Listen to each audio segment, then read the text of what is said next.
अवतार पुरुष का मुख्य लक्ष्य मानव हृदय में प्रेम को पुनः जगाना होता है।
पे चल के देता जो ये संदेश, प्रेम के रंग सब रंगे, सबका है एक खिवैया, भीड़ में हो या रहे अकेला, आनंद में रमता जो नंदती नंदती नंदती नंदती नंदती देवा, नंदती नंदती नंदती नंदती नंदती देवा, नंदती नंदती नंदती नंदती नंदती देवा, नंदती नंदती नंदती नंदती नंदती देवा।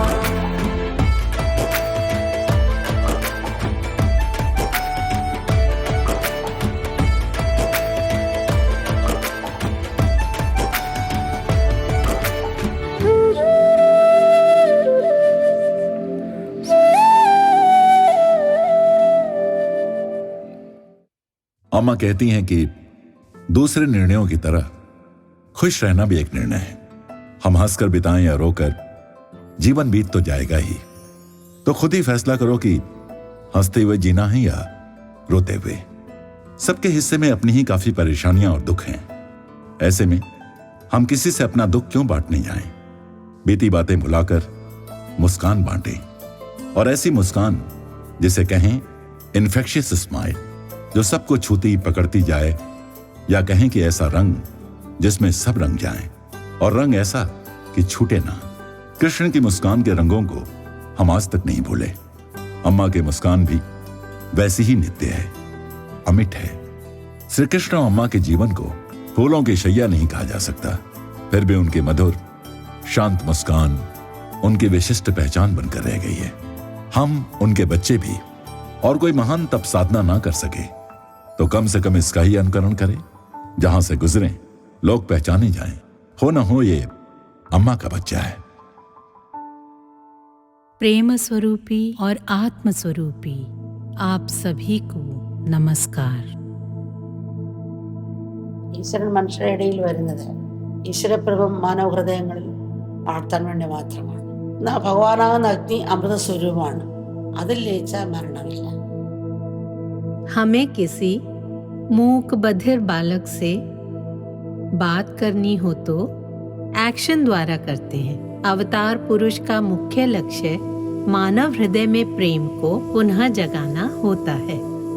हमारे स्तर पर आकर ऊंचा उठाने हेतु लीलाएं करते हैं। एक बार गोपियों ने कृष्ण से पूछा, कुछ लोग प्रेम पाते हैं, देते नहीं, भगवान आपका क्या मत है?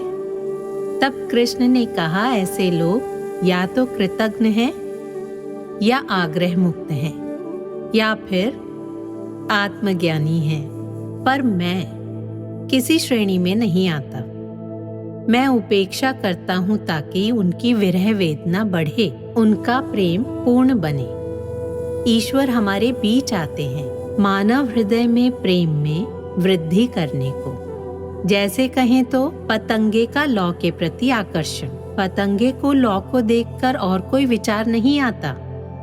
ऐसा तीव्र आकर्षण होता है कि बस उसी ओर दौड़ा जाता है और अपनी आहुति देकर विलीन हो जाता है। दो नहीं रहते। ईश्वर अग्नि अमृत स्वरूप है, इसमें लीन होना अमरत्व है। कृष्ण की बांसुरी की धुन सारी सृष्टि को आनंद में डुबो देती थी।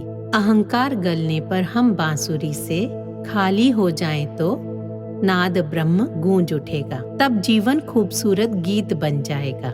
वृंदावन के चोर बने कृष्ण, वृंदावन के बांसुरी वादक, गोपों के सखा, गोपियों के हृदयनाथ व युद्ध क्षेत्र के अतुल्य नायक, महान कूटनीतिज्ञ, कुरुक्षेत्र में पार्थसारथी, गीता शास्त्र के उपदेशक, भक्त रक्षक बने और अनेकों क्षेत्रों में अग्रगण्य रहे।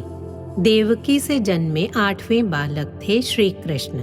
अष्टांग योग में यम, नियम, आसन, प्राणायाम, प्रत्याहार, धारणा, ध्यान के बाद 8वीं अवस्था है समाधि। योग साधना के इन 7 सोपानों में सफल होने के बाद पूर्ण शुद्धि होने पर ही साधक को ईश्वर अनुभूति होती है। समाधि अर्थात सम बुद्धि, जिसका सरल शब्दों में तात्पर्य कहें तो सम दृष्टि, सम चित्तता है। बुद्धि में 2 भाव हैं, तू और मैं। भेद देखते हुए भी वो मुझसे अलग नहीं, ऐसा एक भाव श्री कृष्ण में दिखाई देता है। अग्र पूजा के भागी कृष्ण को अतिथियों के पांव धोने में कोई संकोच नहीं हुआ। छोटे बड़े का भेद किए बिना वो हर कर्म को समान आदर देते थे।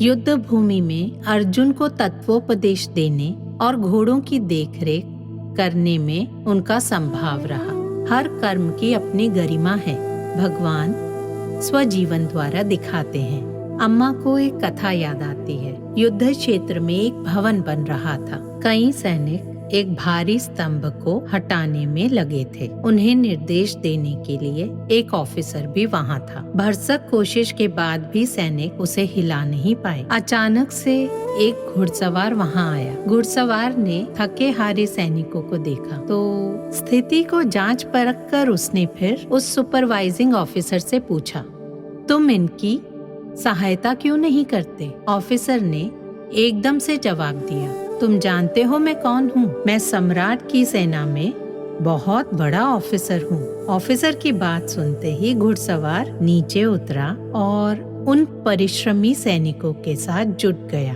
स्तंभ उठाने में। अब सबने एक साथ मिलकर स्तंभ उठा लिया।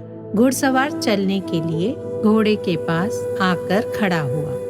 ऑफिसर ने उससे पूछा, आखिर तुम हो कौन? घुड़सवार ने अपना नाम बताया। उसका नाम सुनते ही ऑफिसर थर-थर कांपने लगा और मूर्छित होने को था, क्योंकि वो स्वयं ही चक्रवर्ती सम्राट था। सम्राट ने कहा, छोटा बड़ा कुछ नहीं होता, हर कार्य श्रेष्ठ है। पद प्रतिष्ठा का, नाम का बहुत अभिमान न करो।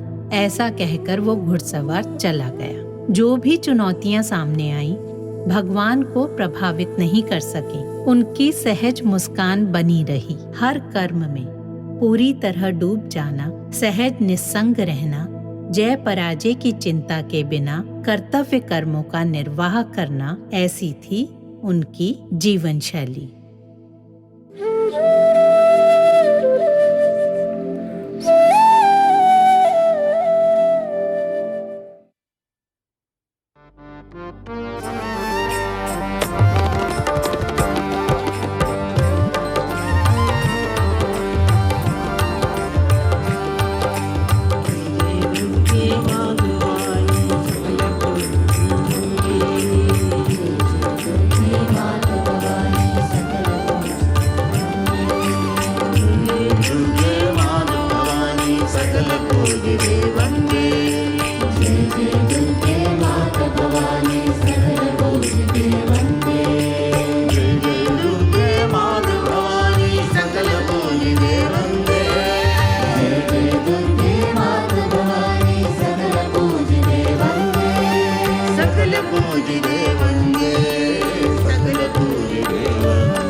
हिमालय पर्वत से 160 किलोमीटर दक्षिण दिशा में यमुना किनारे बसी भारत की राजधानी दिल्ली को वाणिज्य, परिवहन तथा राजनीति में विशेष महत्वपूर्ण स्थान प्राप्त है।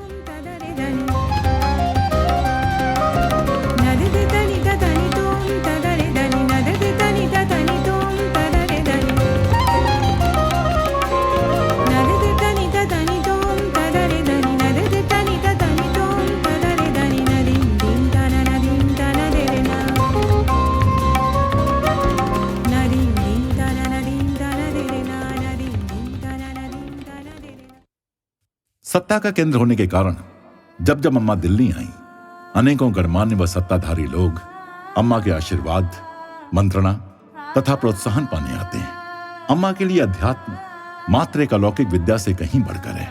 अम्मा कहती हैं कि अध्यात्म हमें जगत में जीने की कला सिखाता है, प्रयत्न करते हुए, किंतु इस बोध के साथ कि ईश्वर कृपा के बिना कुछ नहीं होता।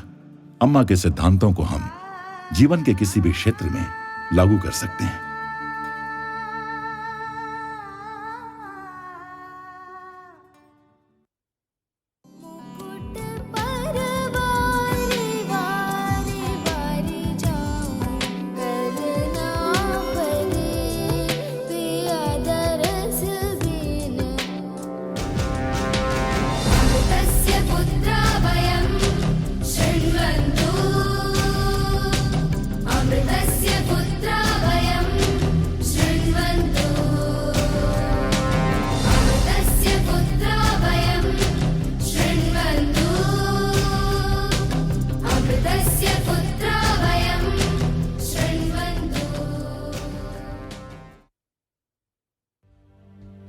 भारत भर में 20 और ब्रह्मस्थानम की स्थापना और प्राण प्रतिष्ठा अम्मा ने की है। दक्षिण पश्चिम दिल्ली के वसंत कुंज में एक ऐसे ब्रह्मस्थानम की प्रतिष्ठा अम्मा ने 3 मार्च 1995 को की।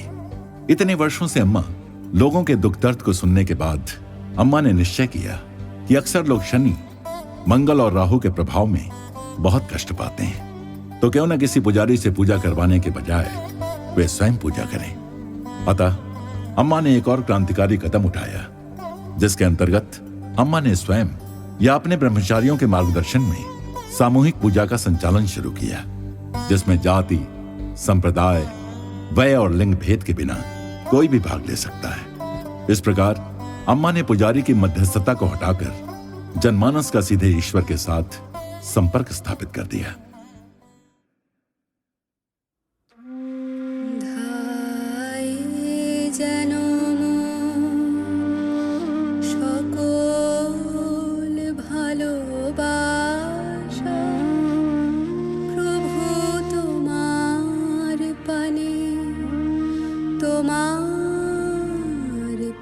सुप्रसिद्ध फैशन डिजाइनर रितु बेरी ने अम्मा और उनके उपदेशों को लेकर अपना अनुभव साझा किया। ये मेरी जिंदगी का बहुत भावुक पल है। इस दुनिया में जहाँ प्रेम रह नहीं गया, अम्मा की स्नेहपाश ने मुझे रोमांचित कर दिया है। अम्मा बहुत विशेष है। इतना प्रेम और करुणा आप और किसी में नहीं पाएंगे। अम्मा की स्नेहपाश में आते ही आधी समस्याएं तो ऐसे ही सुलझ जाती है। मुझे अपने 10 वर्षीय बेटे को सिखाना चाहिए कि हम जो देंगे वही पाएंगे। प्रेम दोगे नहीं तो आप पाओगे भी नहीं। अम्मा के दिल्ली आश्रम के भक्त अम्मा के दर्शन की प्रतीक्षा में आंखें बिछाए हैं। अम्मा का एक स्पर्श, एक दृष्टि उनके 1 बरस से बिछड़े बच्चों को तुरंत राहत देने के लिए काफी है।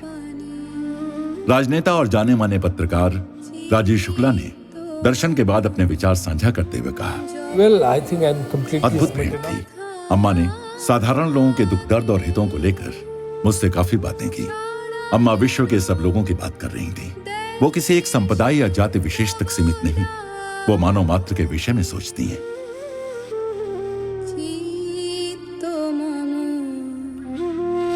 যখন যেথা থাকে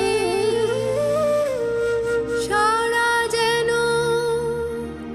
দেশে তব ডাকে